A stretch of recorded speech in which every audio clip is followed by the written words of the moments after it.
So I think it's time to make the final review. Is the bike finished?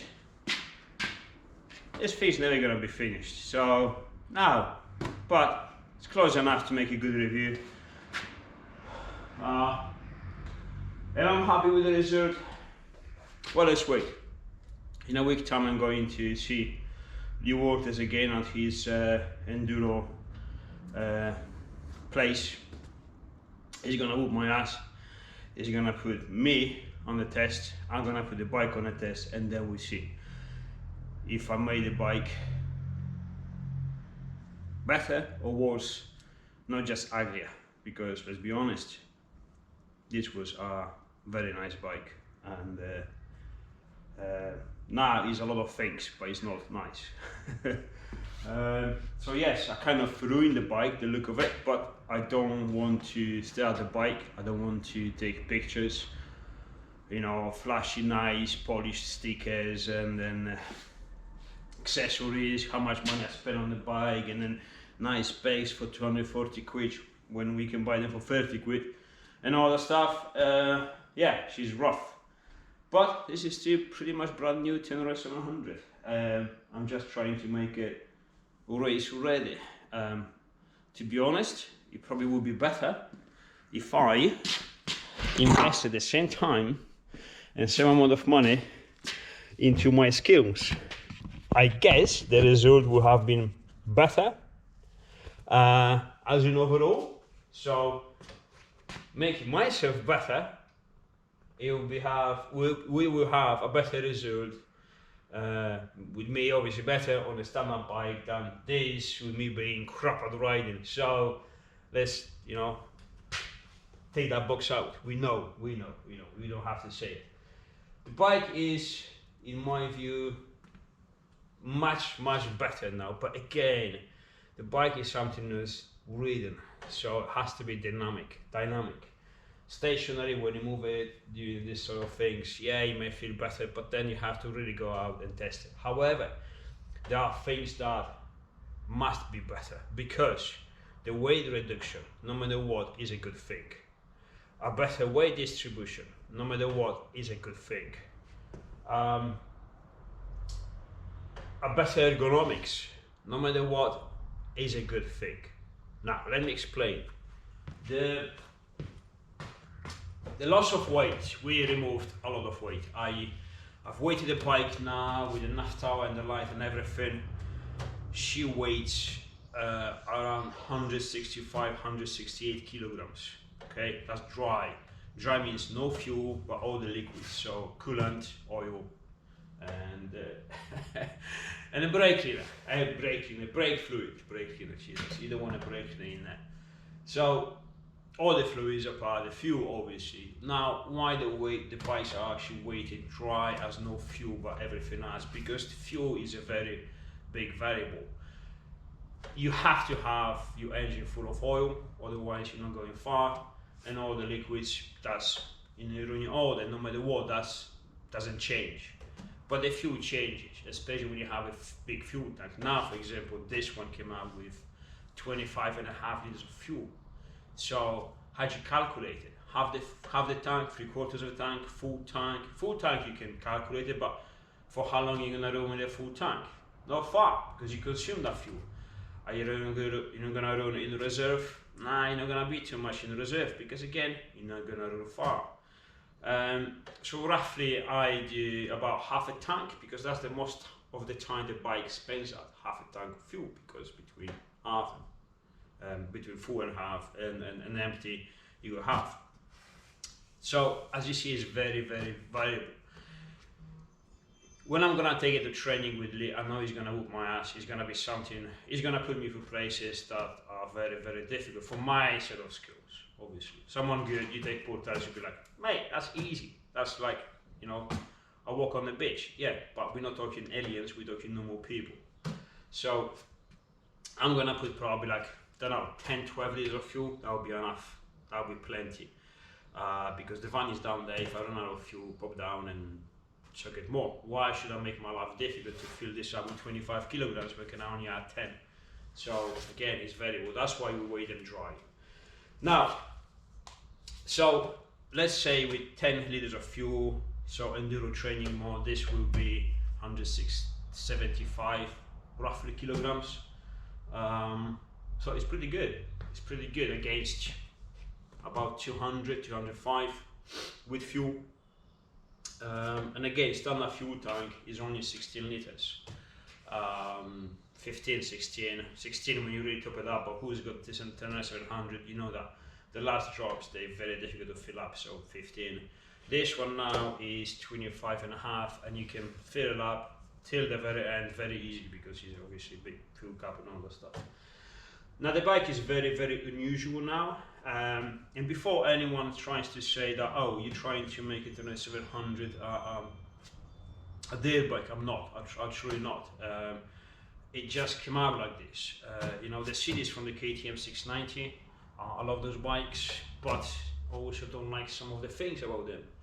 Same way I liked the Tenere 700, but some things I didn't like about them. They look good, but for the use, especially for shoulder people like me, shoulder arches, 175. It's a bit, maybe not too tall, but once you put the rally seat on, it's very comfortable. The riding position is better, but it's still a bit compromised. There's a big fuel tank here, you can't really move too much. Then you have these 16 kilograms here. Now we have them under my ass. So that is a weight distribution, which is, again, you feel it a lot. Because, let's put it simple words. I've lost, let's call it 25, 30 kilograms, okay?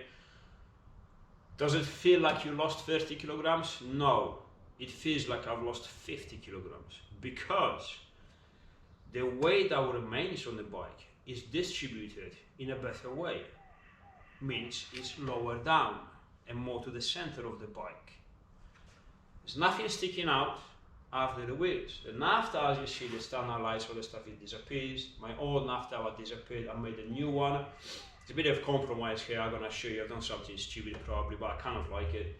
But it's very close to the bike, and the way I could done it is because the clocks are actually here, which is a very unusual, strange place to put them. But it actually makes sense because you never use this space. This very end of the space is useless. Well, I got the air filters here. It's on the top of the air filters, but that frees all the space here and gives me the possibility to put the nav, the roadbook holder much closer to the bus, closer to the bike. Just enough for the bus to have a full swing. I got about 2 inches left, just in case, you know, we bend the bus, whatever, you're still not hitting anything on the navigation situation, all the stuff, but it's closer to the bike. So everything outside of the bike, so outside the wheels, let's put it this way, is amplified because everything moves. So if you swing something, if you got half a kilogram here and you swing it here, it's very easy. But if you reach your arm outside and now you try to swing it, suddenly it's much more difficult. But what it does in the worst case scenario is it carries the momentum of movement. So here, it moves and you can correct it. So let's say, for example, the bike moves, but you can correct it. Well, if you have the weight, for example, big bags and panniers on the back of these bloody bikes when you put them on, it's like stretching a lot of weight away from the center of movement, okay? This is where you move. Now suddenly, if my hand, which is very light, but it carries the momentum of movement, it is very difficult to stop that movement that carries on and bring it back in. So suddenly the bike starts to wiggle and all the stuff and moves a lot. So everything, the closer to the center of the bike, the better, because we have to think dynamically. The weight on itself is one thing. The weight management is a completely different thing. And this is what I've tried to do here. Improve this awesome bike, you know, to have everything as much in the center as possible, as low as possible. We already know that T7 doesn't have very low engine. It's sitting pretty high in the frame, all this stuff. However, that's not really that part of the thing, that we have good things about it, bad things, but in general, once this is done, I think this is a pretty good solution. This is gonna be pretty good. Of course, it's never gonna be like a KTM 990 engine when you have, you know, dry sump and the crank is very low, you know, the cylinders are pretty much where my clutch is. So you're never gonna have that. However, this is the newest technology. The engine is way more compact, the frame could be much shorter, the bike is way more nimble, but at the same time you can make it very, very stable. And that's why comes the advantages over the KTM 990s with the awesome bikes. I always wanted one, I'm probably gonna get one myself because I love them, they're awesome. But again, we went forward with the technology and now we can make these bikes smaller. And yet, being nimble and smaller, a bit more agile, they still maintain that very high stability, especially with the T7. I don't know what the bikes, you know, I haven't tested the KTM 890 and other stuff. They're probably awesome as well. I'm just talking about this because this is the experience I have with. Now, going back, I'm trying to make this bike a dirt bike because it looks like absolutely not. I've tested my friend's WR450 F 2020-2023 model, brand new. Bloody hell, what a bike! It's something else. It's awesome. And at that point, I understood that you cannot make a comparison between the big twin-cylinder bikes, or adventure bikes, it's called these days, to the dirt bikes. It's completely different stuff. It's not that one is better or worse than the other. No, they're just different. You know, you can't. It's like comparing. No, there's no comparison I can make. It's just different words. These are absolutely awesome in one way. 450s are absolutely awesome in a different way. Are the 450s superior to do the rallies? Probably, because it's a lighter bike. It will forgive you less, I guess. You can get out of troubles easier. You can literally pick them up and carry it if you want. It's only 110 kilograms. This is still, you know, a heavy bike. However, there's one thing I want to clarify here. I want to stay here anyway. A 450, let's say a KTM 690, because this is the good comparison of the big, you know, big ball cylinder. 690. They weigh 145 kilograms dry, right? Once you put all the rally kit on them, so extra fuel and all that stuff, the naphtha and whatever you need to do rally, so rally kits, you know, they exist, you can buy them, put them on. They weigh about 162, 165 kilograms dry. Hold on, isn't this weighting pretty much the same? And it's a twin cylinder. This is what I wanted to get. And I thought this was not possible, that I cannot get below 170, but we're just there. So this is very, very good. It makes me awesome. I mean, very happy because it's a twin cylinder engine, it's a T7, and it weighs like a 690 or Husqvarna 701 rally ready. Is this one rally ready? Almost, almost. But you say, okay, if you put additional tanks, because I only have 25 liters of fuel here, which is enough for the local rallies, European rallies, but nothing like Africa Eco Race. For that you need about 35 liters. Now 35 liters will be only about 10 liters away from what I have now, which only 5 liters per fuel tank, because usually the fuel tanks on the rallies, they go down here, okay? So you keep the weight low down in the front, in the middle of the bike, so down here. Only 5 liters. 5 liters is literally nothing. Let me just carry. This is a jerry can. This is about 5.5 liters. You always carry a little more. This is 5 liters. Literally, you have to have one of these each side, and this is square. Once you make it nice and slim, you barely notice that. This is what I wanted to achieve. So that will be 35 liters. They say, okay, you add some weight. Say yes, but no, because this fuel tank is made in aluminium. And we're trying to make a prototype in carbon fiber and Kevlar, which is going to be much, much lighter. So I'm hoping that with the carbon and Kevlar, we're going to have 3 tanks with the same weight of the single tank made of aluminium. Now this tank here I made a little bit stronger than I need. I used a thicker wood than I should all over the fuel tank. I have a subframe actually, you don't see it, but it's actually integrated inside the fuel tank. There is a bar head, there's a bar triangulated down here, so this is way stronger than I should have, at least I think. So there's more material than it should be here. It weighs just over 6 kilograms. That's quite a lot actually. This could weigh half that. So, you know, there you go. I have other stuff that is not needed, like this bash plate. This one is aluminium, weighs 4.5 kilograms. And again, this could be 1.5 kilograms from carbon fiber. So again, there is a way to shave off this bike and be rally ready. However, then you need a space to put your tools, which I don't have at the moment. So this debate about the weight is endless. You know, I guess next year probably she's gonna be finished with the development, and I'm gonna have all the tools you're gonna need for the rally. The nav tower is nearly finished with the icons. I'm gonna have to put an antennas and a couple more things. So we're gonna have the complete weight dry. I got the handguards, which I'm not really a big fan of the handguards, because again, like we know, they can trap your hand and then you can have your wrist floppy, you know.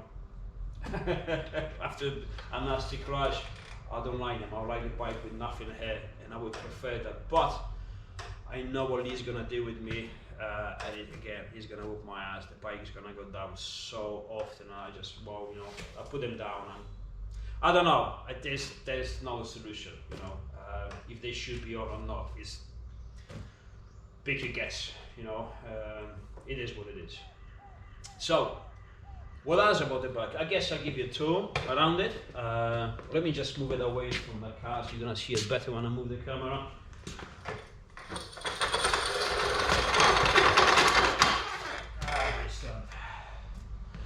Before I move the bike, let me just take it away from the stand and I'll show you something interesting.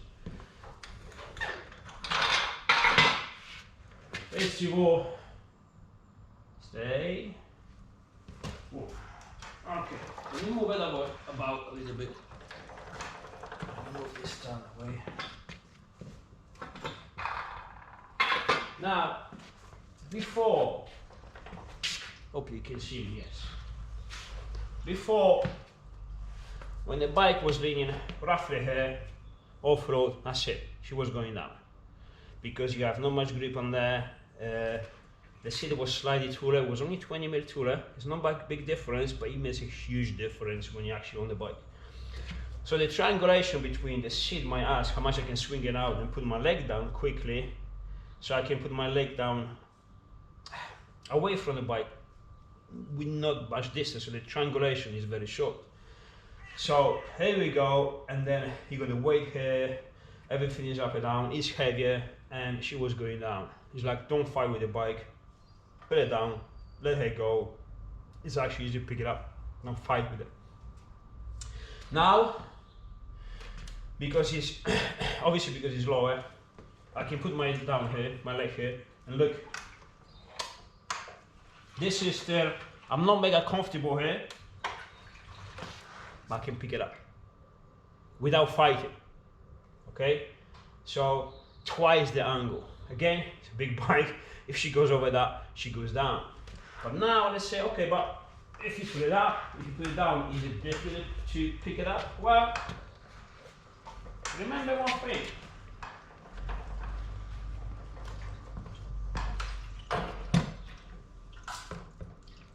Right, so the bike is down, right? Hopefully you can see it. If you can't, oh shit, it's very down. Now, here, hopefully you can see it. Oh, let me just check. Of course you can see it. So, when you pick it up, when the bike is down, you're making a leverage. You're not picking up the bike from the center of the weight, so you're not picking up 200 kilograms, or 170 in this case, or 175 with a few. You're making a pivot. So the bike, you will touch the ground with the wheels, roughly, and then you pick it up from the highest point, on the highest lever, which is the handbars, okay, from there. So you're only doing a lever. So what's the down the weight is, the less lever you're doing from the top, the lighter it weighs. So I'm not picking up 170 kilograms, probably not even half at this moment when I'm lifted from here. When I see people saying, oh, lift it from the seat here, the bars here, well, you're still down there. Honestly, maybe they're right, but I always found out the best way to do it, just grab the fucking from the bars and pick it up. From here, not from here, from here. I'm much more away, it's much more lever. Squat, go down, up, no fuss. Simple as that. Now, does it feel lighter? I'm ready, I'm out of breath. Of course it weighs, it feels lighter because it is lighter. All right, so let me put it on the stand again, and I'll show you what I've done with the naphtha and all that stuff around it. All right, give me a sec.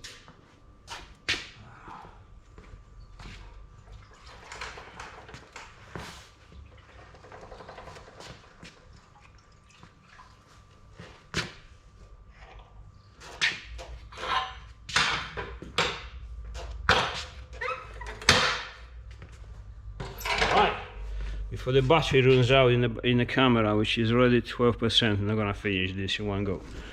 All right, so this is the fuel tank. It's actually slimmer than we think.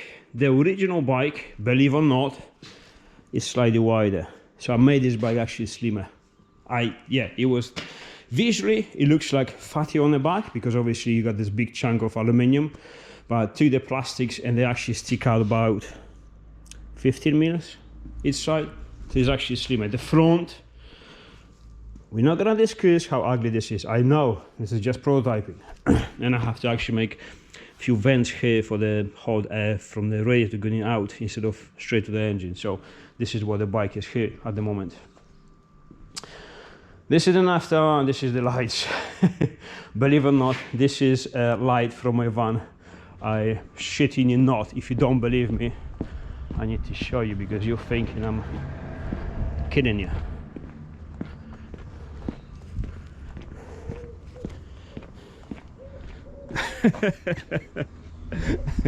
So now you understand I'm shitting you not. That's my Mrs. Vaz, my Delica, which has to be finished one day.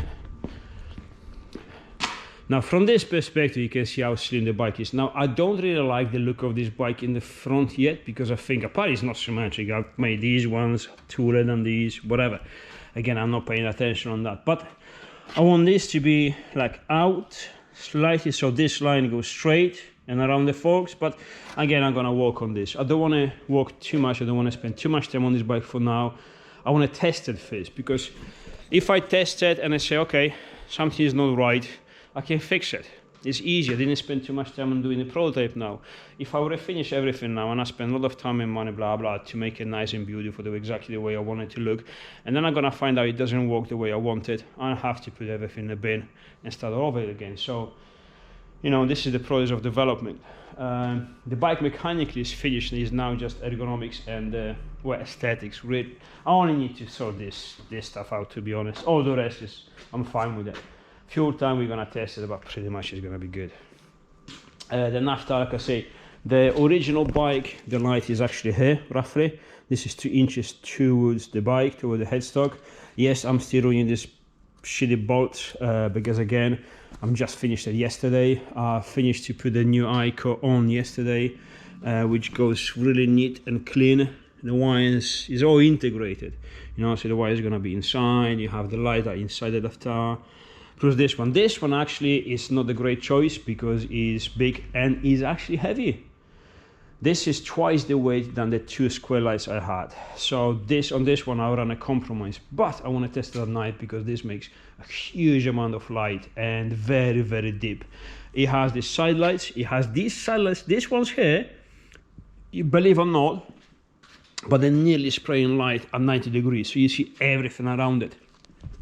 And the last race, 24 hours race, I've done at night, and you can see roughly in the front, kind of 30 degrees spread of the light, but nothing on your sides. So this is going to be much better. And yes, I'm thinking about the race, and yes, this is why I put this light on.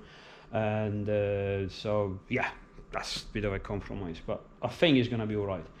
These 3 lights on top here, we were thinking with Andrew, friend of mine, like it would be cool to have this one and this 3 on the top, not 4. Started to look robotic, but now looks kind of alien or some sort. I don't know. This is very weird looking bike on the front now, but it's definitely interesting. It has this kind of old school because a round headlamp, but it's kind of new. I don't know. I got mixed feelings, but in overall I really like it. Turn the lights on. This is, you see, they're slim because you got a line on the top, 2 lines on the sides, and the bike is very slim, like all one line, because it's, again, like I said, it's very slim. So I don't know, I think it just suits the bike. I may be wrong, I may be talking crap, but I really like it. I thought I wouldn't, because the last thing I would like to see on the bike is a round bike headlamp, but I do like it, so whatever. Brakes. Now I've done the conversion to the single rotor, and everyone's like, oh, how beautiful, how good it is, you don't need two rotors, all that stuff. Well, I've tested the bike yesterday just on the road here when I finished it last night, and bloody hell, I don't know, it just feels, I think the pump is too small. I think the 9.5, we need something like 10.5, because it goes down completely. You can stop it, but I don't know, I'm very used to very sensitive, you know, brakes. I used to run, you know, triple bikes, road bikes, when they're very sensitive. One finger, you have to put a wheelie, stoppie, not wheelie. This now is not my cup of tea, so I'm thinking I may actually today put the second rotor on and put the original pump back on, just obviously with no ABS, which is gonna add some weight. The pump is much bigger than the original one. This is nice because it's small, but I can leave the line and everything on, just add a secondary line from that caliper to the right one. And I think I'm gonna sacrifice a little bit of weight. It's gonna be what, maybe 0.5 kilogram in total, especially in the front. It's unsprung mass, so it's not really great, but I would really like my brakes to be sensitive. So I don't know, it's very tough. I don't want to go to Lee and not be able to ride the bike, because I'm a cunt, I'm a bastard. If the bike doesn't feel right for me, I can't ride it. Something is off, it's like, oh my god, I can't ride it. It's like, I'm like a carrion on the bike. One thing is off and I'm just, no, I can't ride this thing, you know. Wrong tires pressure, oh, I can't ride it anymore. Yeah, this is literally me. So but it's good for development, because I'm very sensitive. I can sense everything. I can sense all the improvements and something you done wrong. So it's kind of bad thing, but also good. So I'm kind of a good carrier on the bike. Let's put it this way. All the rest, I mean, you've seen in the previous videos when I made them showed, everything is just good, you know. I love this bike. Why I haven't go 450, I don't know. I would like to answer that question, but I don't know, I think I just prefer this. Now I've rebuilt the exhaust. The exhaust is much closer to the bike. It was, instead of here, it was here, much more for the back. Now I put it forward. I had to redesign this mid pipe. Here's this corner here, because now I'm gonna do something nasty here. I'm gonna remove my shoes. Luckily you can't smell it through the camera. So when you put your shoes here, this is where you put your shoes, right? Your boots, you see? They clear the exhaust there. That's why. So yeah. Oh, I smell that. I think that's it really. That's it. What else you want to see? Do we open the seat? Oh, it's pretty messy in there. You move this up a little, the seat comes off, and this is how it looks like. There's nothing to it.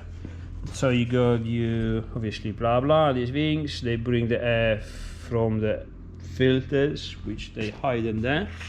See, two K&Ns once, actually.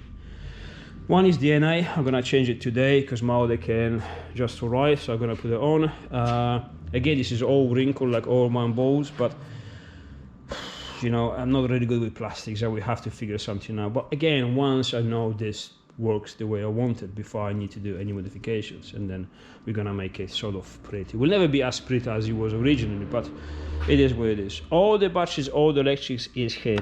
The both ECUs, because there are two of them, is all here. The battery, lithium battery, just about to see it there, is all here, all protected in that white box. All the relays and everything. Yes, I did have to chop all the electrics, all the wires, because the wires will not fit there. There's like kilometers, miles of unwanted wires that really didn't have to be there. So I removed everything. It's kind of like custom made. Remove the ABS. Oh, the nice thing is that the lights and the nav tower and all the navigation system and everything, you know, when people put this, actually I'm gonna show you quickly what people do. Oh, I still have to put this stuff on. But what people do is to use this. very nice, you know, fuse boxes. So you bring the power there to the naphtha, and then from this you do individual fuses, and they light up an LED to tell you which fuse went off if something goes wrong. Well, that's all additional wiring and all additional stuff. What I have is just one plug. It's gonna be another one of these for all the stuff, but just 2 plugs, simple one, nothing to it, no fuses, nothing. The fuses I'm using on this for the front is the original fuse box from the T7, because there's so many things, not so many, but there are a few things now I'm not using on this bike. But the electric's already there. So I took that power to the electrics, is already fused to the naphtha. So this T7 originally comes with the fuses and obviously all the electrics for the navigation system, for the rally stuff. How cool is that? I love it, I love it, and I'm really proud of this. It's small push, probably the smallest part of the bike, but I really like it. So yeah, I'm pretty sure the seat is too low for rally, so I bought another seat. This is a Supermoto seat, which is very, not very comfortable, but it's softer than the Enduro one. Now I have the Enduro seat, and I'm gonna rebuild it. I'm gonna get someone to change the foam and make it a bit more straight, taller, because I want to stay taller when I'm gonna do long distance rallies, because your sitting position is better, your knees are less bent, and you have more control of the bike when you sit in slightly taller sitting position, because of long distances you want to sit down and want to be more comfortable. So I'm gonna have 2 seats, one for enduro training and one enduro training, enduro races, and some like the rallies with the UK, and then for bigger stuff I'm gonna have the rally seat. So that's it, I think. Oh, this is another thing. I think this bike weighs more than it should be because of the wheels, because I have the SM Pro Platinum wheels front and back, and I know they are obviously very well made and all the stuff, all CNC, but I think they are heavier. The spokes, they are about 30 or 40% bigger, and they steel, so those are heavy, plus I have iron muscles front and back, so that must add some weight. So again, you know, we remove a lot of weight, we gain some weight. The front forks, 48mm from Boano race stuff, triple clamps, that's much bigger, so that's adding weight, but that's probably one of the best parts of the bike. Oh, and last thing, we finally changed the spring on my rally raid suspension. This is the Tractive 230mm shock absorber. We changed the spring to 75 kilograms from 85. 85 was already too hard for me. Now this one, and the bike is slightly lighter. It should be okay. Now the front now is slightly harder because obviously the bike is lighter. We lost a lot of weight. But before it was a little bit too soft. Now I'm hoping it's going to be right on the spot. And I've checked the sag with just the bike and the sag with me on it, with the boots and the helmet. It looks spot on. It looks like a couple of mils short, but we're pretty much there. I'm gonna fill up maybe 5 liters more fuel and it's gonna be spot on. So it looks like we are pretty much there. There's gonna be some adjustments with the hydraulic brakings, you know, because you can adjust in a high and low speed and in a compression and other stuff. But roughly, I think we are there. I can't wait for the championship to start to see how this thing performs. I think the first round is on 31st of March, I think so. Not far to go, but I need to test the bike. So I don't want to go there without testing a bike, without my ass being on the bike. The last thing you want is to start the championship with the first round, and the last time you rode the bike was 6 months ago. That would be stupid. That would be hospital. So I think this is it. I think this is it. I'm not gonna go into details because you saw the details already. The bike is, well, I like it. It's weird, it's strange, but I really bloody like it. You know, it's long, it's stable, it's nimble. It's, to be honest, I'm probably I'm gonna put these brakes back on. I'm gonna give it to Lee because he's much better rider than me. He does, that guy does Red Bull Romaniacs every year since he was a kid probably, so he's very good. He's very good. And so, don't know. let him test it, I'm gonna test it, and I'm gonna report it from there. I'm gonna bring the camera with me, so there's gonna be a lot of crashes, that's for sure. I'm thinking actually with Lee to remove the naphtha and put just the front, like a motocross plate. I had one from a friend of mine. Above one of these, I thought it's gonna be good, and Rodrigo, oh, it looks crap. It looked good on the pictures, but when I arrived, it's like, what the hell is this? So, no. I had this before, and I may actually put it on, because the naphtha, to remove the naphtha, is only 2 bolts and 1 plug.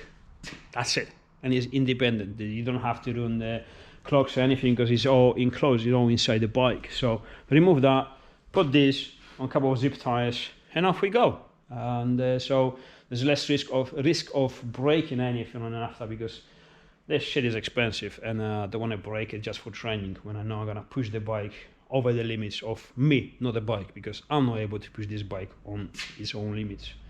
It's my limits we're talking here. So, I may do it. It's kind of like, oh, you know what it is like?